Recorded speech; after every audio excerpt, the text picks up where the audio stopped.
ISL তো শুরু হয়ে যাচ্ছে। এবার তাহলে ইস্ট বেঙ্গলের প্ল্যান কি? আজকে এই নিয়েই সম্পূর্ণ ভিডিওটা। প্রথমেই বলে রাখি যে অনেক দিন হয়ে ভিডিও ছাড়িনি, প্রায় 1 সপ্তাহ হয়ে গেছে। কারণ আমার একটু কাজের চাপ ছিল। কাজের চাপ বলতে আমি কোনো কাজ করি না, মানে কলেজে পড়ি তো, সেই জন্য কলেজে একটু এক্সাম টেক্সাম চলছিল, তোমরা জানোই। আর হচ্ছে অনেক ক্লাস টেস্ট ছিল, তারপরে অ্যাসাইনমেন্ট ছিল, সেই জন্য আমি করতে পারিনি 1 সপ্তাহ মতো ভিডিও। অনেক কিছু নিউজ দেওয়ার ছিল, কিন্তু কিছু কিছু মিস চলে গেছে, আর যাবে না।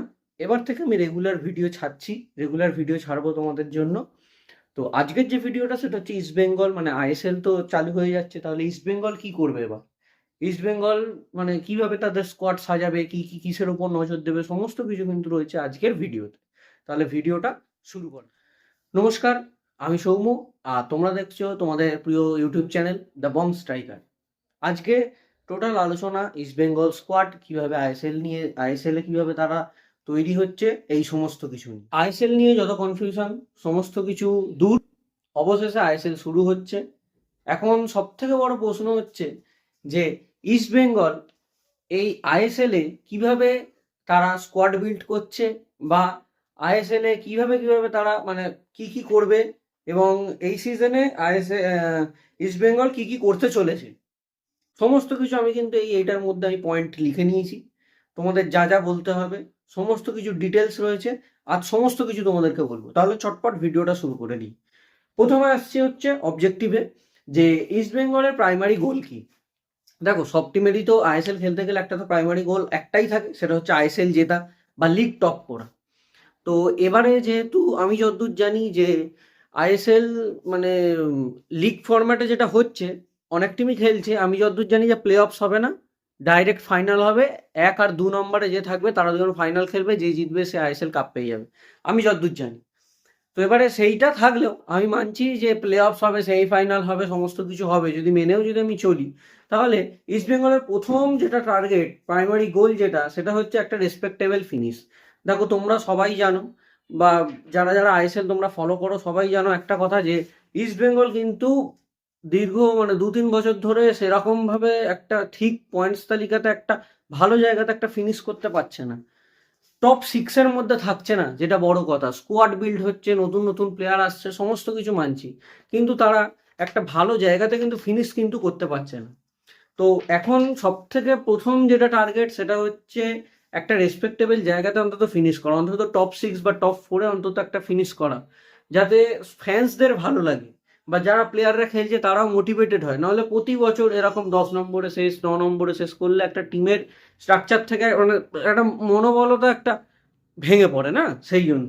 দ্বিতীয় পয়েন্ট হচ্ছে কনসিস্টেন্সি। দেখো, যেটা তোমরাও জানো, ফ্যান্স যারা, তোমরা অরিজিনাল যারা ইস্ট বেঙ্গল সমর্থক, যারা আইএসএলকে যারা ফলো করছো, তারাও জানো যে তোমাদের টিমে কিন্তু কনসিস্টেন্সি নেই। কনসিস্টেন্সি বলতে কি, যে একটা ম্যাচ ভালো খেললাম, দুটো ম্যাচ ভালো খেললাম, 3 নম্বর, 4 নম্বর, 5 নম্বর পরপর 3টে ম্যাচ হেরে গেলাম, না হলে দুটো ড্র, একটা হেরে গেলাম, পয়েন্টস লুজ করলাম, আমার নিচের দিকের যে টিমগুলো সেগুলো আমার থেকে এগিয়ে গেল।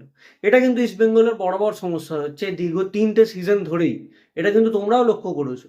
সুতরাং প্রথম টার্গেট হচ্ছে একটা ভালো জায়গায় ফিনিশ করা, দ্বিতীয় জায়গায় হচ্ছে একটা কনসিস্টেন্সি বজায় রাখা, এবং তৃতীয় হচ্ছে যে ফ্যান ট্রাস্ট রিগেন করা। আমি জানি ইস্টবেঙ্গল সমর্থকরা সবাই নিজের দলকে খুব ভালোবাসে, সবাই এত দিন ধরে খারাপ সময়েও তারা সমর্থন করে এসছে, কিন্তু আইএসএল এ যখনই তারা খেলতে যায় তখনই একটা সমর্থকদের মধ্যে একটা কি বলবো খালবালি মতো হয়ে যায়, যে জিতবো কি জিতবো না। বিগ গেম যেগুলো গোয়ার সাথে, মুম্বাইয়ের সাথে, এইসব ম্যাচগুলোতে, বা মোহনবাগানের সাথে যখনই ডার্বি খেলা হয়, তখনই একটা মনে একটা প্রশ্ন আসে যে এইটা জিতবো কি জিতবো না। আমাদের মানে আইএসএল এ, বিশেষ করে আমি আইএসএল এর কথা বলছি, হ্যাঁ ডুরান্ডে ভালো খেলেছে, অবশ্যই ভালো খেলেছে।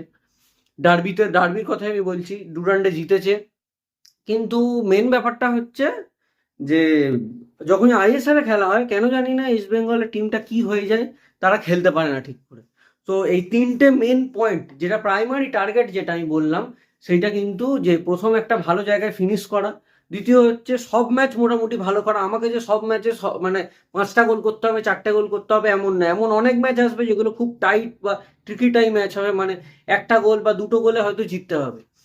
আর ডিফেন্সকে খুব সলিড করা, 1টা গোল মেরে জেতা মানে তোমার ডিফেন্সকে খুব ভালো হতেই হবে, না তো তুমি কি করে জিতবে? একটাই তুমি গোল করলে, অপোনেন্ট তো তোমার উপর তো চাপ দেবেই। তারা যখন লাস্টে যখন 80 মিনিটে 85 মিনিটে যখন যাবে, তুমি 1 গোল লিড আছো, অপোনেন্টের কোচ আরো অ্যাটাকার নামাবে, তখন সুতরাং মেন ব্যাপার হচ্ছে ডিফেন্সটা স্ট্রং করতে। আমি আসছি সেই সব পয়েন্টে আমি লিখে রেখেছি, আমি সব পয়েন্টে আসছি। তো এটা হচ্ছে মেন কথা, যেটা হচ্ছে ইস্ট বেঙ্গলের প্রাইমারি টার্গেট। আর তারপরে হচ্ছে যে ইস্ট বেঙ্গলের প্ল্যানটা কি হতে চলেছে এই সিজনে, ইস্ট বেঙ্গলের প্ল্যান কি হবে। তার প্রথম হচ্ছে ইন্ডিয়ান কোর দিয়ে স্টেবিলিটি, মানে হচ্ছে আমি যে পয়েন্ট লিখেছি সেটা হচ্ছে ইন্ডিয়ান কোর প্লেয়ার দিয়ে স্টেবিলিটি। মানে হচ্ছে দেখো, আমাদের দেশে যারা ইন্ডিয়া টিমে খেলছে বা অনেকে ইন্ডিয়া টিমে পাওয়ার মতো সুযোগ আছে, সেই সব প্লেয়ারদের কিন্তু ইস্টবেঙ্গল নিতে চলেছে। যে প্রথম কথা যেমন হচ্ছে জ্যাকসন সিং তোমাদের দলে রয়েছে, খুবই ভালো খেলে। এছাড়াও হচ্ছে আনোয়ার আলী, বড় আমি দুটো উদাহরণ দিলাম, আরও অনেক প্লেয়ার রয়েছে। তারপর গোলকিপার পাপসুম্বন গিল, সেও কিন্তু খুব ভালো। সুতরাং এইরকম ইন্ডিয়ান প্লেয়ারদের উপর ভরসা করতে হবে, যারা যারা মানে ইস্ট বেঙ্গলের যে জার্সির যে একটা ওয়েট, সেই ওয়েটটা ক্যারি করতে পারবে, সেই সব প্লেয়ারদেরই কিন্তু নিতে হবে। আর ইন্ডিয়ান প্লেয়াররা যে টিমে ভালো খেলবে সেই টিম কিন্তু এগোবে, কারণ ফরেন প্লেয়ার সবাই কম বেশি খুব ভালো খেলে, আমরা সবাই জানি। তাদের সাথে তাল মিলিয়ে যে ইন্ডিয়ান প্লেয়াররা খেলে নিতে পারবে, তারাই কিন্তু আইএসএল এ ভালো রেজাল্ট করতে চলেছে। দ্বিতীয় হচ্ছে একাডেমিক ইউজ। আমরা সবাই জানি একটা কথা, আমি একজন নিজে মোহনবাগান সমর্থক, কিন্তু আমি বলতে চাই যে মোহনবাগানের একাডেমির থেকে ইস্ট বেঙ্গলের একাডেমি কিন্তু খুব ভালো। দেখো, আমি যে তোমরা আমার রাইভাল টিম বলে যে আমি উল্টোপাল্টা বলবো সেটা নয়, বা মজা করাবো তা নয়, এটা কিন্তু সত্যি। ইস্ট বেঙ্গলের একাডেমি কিন্তু খুবই ভালো। সুতরাং একাডেমি যদি ইউজ করতে পারে, যেমন আমাদের ইউরোপিয়ান কান্ট্রিগুলো, ইউরোপিয়ান ক্লাবগুলো করে, like Barcelona and Real Madrid, তারা তাদের একাডেমি কিন্তু ইউজ করে, সেই রকমভাবেই যদি ইউজ করতে পারে তাহলে কিন্তু খুব ভালো। 3 নম্বর পয়েন্ট হচ্ছে ফরেন প্লেয়ারদের ওপর রেসপন্সিবিলিটি। দেখো, তোমরা যদি ভালো ফরেন প্লেয়ার কিনছিও, ঠিক আছে, ইন্ডিয়ান প্লেয়ারদের উপর ভরসা রাখছো, সেটাও ঠিক আছে, কিন্তু ফরেন প্লেয়ার যারা রাখছো, তারা মেন ব্যাপারটা হচ্ছে রেসপন্সিবিলিটি বলতে, দেখো তারা তো ভালো খেলে অবশ্যই, কিন্তু মেন ব্যাপারটা হচ্ছে তারা যেন না ইনজিওর্ড হয়ে যায়। যেমন আগের সিজনে তোমার ওই মাদিটালাল তোমাদের ইনজিওর্ড হয়ে গেছিল, সেই ক্ষেত্রে কিন্তু খুব প্রবলেম হয়ে গেছিল টিমের, মানে মিডফিল্ডের স্ট্রাকচারটাই পুরো বাজে হয়ে গেছিল। তো যাই হোক, এইটার ওপর দেখবে। আর যেটা আমি বলেছিলাম আগেই, যে ডিফেন্সিভ মিস্টেক কমাতে হবে। আমি জানি ডিফেন্সে তোমাদের অনেক ভালো ভালো নাম রয়েছে, অনেক ভালো ভালো ডিফেন্ডার রয়েছে, কিন্তু ওই যে বললাম যে সব ম্যাচে যে 4 গোল 5 গোল মারতে হবে এমন কোনো কথা নয়। এমন এমন ট্রিকিটাই ম্যাচ, আর ট্রিকিটাই বলতে কি খুব হার্ড ম্যাচ, বা এরকম ম্যাচ হয়তো যে খুব লো ব্লক একটা টিমের সাথে তোমরা খেলছো, যেমন হায়দ্রাবাদ। সবাই ভালো খেলে, কিন্তু আমি একটা উদাহরণ হিসাবে দিচ্ছি, যে তোমরা হায়দ্রাবাদের সাথে খেলছো, তারা তো অবশ্যই খুব ডিপ ডিফেন্স করবে, মানে একদম গোল লাইনের কাছে। তখন তোমরা কি করবে? একটা গোল হয়তো কোনো মতে দিলে, এবার তারা কাউন্টারে তোমাদেরকে গোলটা দেওয়ার চেষ্টা করবে। সুতরাং তখন যদি তোমাদের ডিফেন্স ভালো থাকে, তাহলে কিন্তু খুবই ভালো হবে। এইটার ওপর, এই 4টে বিষয়ের ওপর আমার মতে ইস্টবেঙ্গলের যদি নজর দেয় এই সিজনে, দেখো আইএসএল জিততে পারবে কি বলতে পারছি না, তবে একটা রেসপেক্টেবল জায়গাতে ফিনিশ করবে, মানে টপ 4 আমি তো আশা করছি। এবছরে যা স্কোয়াড বিল্ড করেছে ইস্ট বেঙ্গল, অনেক ভালো ভালো প্লেয়ার রয়েছে, প্লাস একাডেমির প্লেয়ার রয়েছে, সুতরাং এই সিজনে তো ফিনিশ করা উচিতই। দেখো, এবার লাস্ট হচ্ছে আর একটা পয়েন্ট আমি যেটা বলতে চাই, সেটা হচ্ছে ইস্ট বেঙ্গলের মেন, মানে আইএসএল ক্যাম্পেইন শুরু হওয়ার উপর যে 3টে বিষয়ের উপর নির্ভর করছে, মানে আইএসএল ক্যাম্পেইন তাদের কেরাম যাবে, এই সমস্ত কিছু, তো এগুলো তো একটা কোর ব্যাপার স্যাপার যেগুলো লাগবেই। এরপরেও আরো একখানা জিনিস যেটা আমি বলছি, যে ফেথ, মানে যেটা বলে না ভাগ্য, যে ভাগ্য নির্ধারণ করবে কিভাবে, সেরকম ভাবে, যদিও ফুটবল খেলায় কিছু বলা যায় না, ভাগ্য কখনকার কি হয়, আমি এবছর রিয়েলি নিজেই চাই যে ইস্ট বেঙ্গল এবার ভালো জায়গাতে ফিনিশ করুক। কারণ কলকাতার দুটো প্রধান ক্লাব মোহনবাগান আর ইস্টবেঙ্গল, মোহনবাগান কোথায় ফিনিশ করছে আর ইস্টবেঙ্গল কোথায় ফিনিশ করছে, দেখো এইটা তোমরা খারাপভাবে নিও না, যে আমি মজা করে বলছি তোমাদের। ইস্টবেঙ্গল সমর্থকরা ভাবছো যে আমি তো একজন মোহনবাগান ফ্যান, ভাই তুমি মোহনবাগান ফ্যান সেই জন্য তুমি এরকম বলছো যে তোমরা উপরে ফিনিশ করছো, আমরা, সেটা কিন্তু নয় ব্যাপারটা। মানে অরিজিনালি তোমরা ভেবে দেখো, কলকাতার তো দুটো ক্লাব, কলকাতার দুটো ক্লাব বলতে পুরো দেশে যদি আমরা বলি যে ইস্টবেঙ্গল মোহনবাগান, সবাই এক ডাকে চিনবে যে ক্লাবকে, সেটাই হচ্ছে আমাদের, মানে এত আমরা নাম কামিয়েছি। সুতরাং দুটো দলই যাতে ভালো খেলুক, আমি একজন ফুটবল কন্টেন্ট ক্রিয়েটর হিসেবে তো আমি তাই চাইবো, এবং তোমরাও যারা সমর্থক তারাও চাইবে। আমি একজন নিজে মোহনবাগান সমর্থক হয়েও চাইছি যে আমার যে রাইভাল টিম, কারণ সত্যি কথা, ইস্টবেঙ্গল না থাকলে মোহনবাগান থাকবে না, মোহনবাগান না থাকলে ইস্টবেঙ্গল থাকবে, সোজা কথা। সুতরাং তোমাদেরকে যে আমি জিনিসগুলো বললাম সেগুলোর উপর তো নজর রাখতেই হবে। আর লাস্ট পয়েন্ট যেটা হচ্ছে যে ইস্টবেঙ্গল যদি প্রথম 5টা ম্যাচ ভালোভাবে খেলতে পারে, ধরো আমি ধরে রাখছি যে প্রথমে তো আমার ইচ্ছা যে প্রথম 5টা ম্যাচই জিতুক, প্রথম 5টা ম্যাচই জিতুক, যদি না জিততে পারে অন্তত একটা ড্র বা 4টে জিত বা 4টে উইন, একটা লস ঠিক আছে, কিন্তু তার বেশি যেন না এদিক ওদিক হয়, কারণ তার বেশি হয়ে গেলে ভালো ভালো টিম রয়েছে, গোয়া রয়েছে, মুম্বাই রয়েছে, ব্যাঙ্গালোর রয়েছে, ইভেন মোহনবাগান রয়েছে, তারা কিন্তু টপ 4-এ জায়গা করে নেবে। আর দ্বিতীয়ত হচ্ছে ইনজুরি ম্যানেজমেন্ট, যেটা আমি বললাম যে ফরেন প্লেয়াররা যারা কিনবে তাদের তো ইনজুরি হয়, প্লাস যে ইন্ডিয়ান কোর দিয়ে তোমরা সাজাবে, আগের সিজনে জ্যাকসন সিং 2-3টে ম্যাচ বাইরে চলে গেছিলো, ওর জন্য মানে সিডিএম পজিশনটা ইস্ট বেঙ্গলের খুব প্রবলেম হয়ে গেছিলো, তোমরাও জানো। তো সেই রকমই যাতে ইনজুরিটা না হয়, আমিও ভগবানকে ডাকছি যে ইনজুরি যেন না হয়, কোনো প্লেয়ারেরই কোনো টিমেরই যাতে না হয়। আর আরেকটা হচ্ছে তোমাদের হচ্ছে মেন্টাল স্ট্রেংথ, মানে তোমাদের টিমে দেখো কামব্যাক কিন্তু করতে হবে, এমন অনেক সিচুয়েশন আসবে তোমরা আর্লি গোল কনসিড করে যাবে, মানে আর্লি গোল কনসিড করতে হয়তো খেলা শুরু হয়েছে 10 মিনিটে একটা গোল খেয়ে গেলে, বা এমন এমন হচ্ছে হাফ টাইমে 2 গোল ডাউনে চলছো, সেকেন্ড হাফ যখন শুরু হবে তখন কিন্তু তোমাদের কামব্যাক করতে হবে, সেরকম মেন্টালিটি কিন্তু নিয়ে রাখতে হবে, না তো কিন্তু হবে না।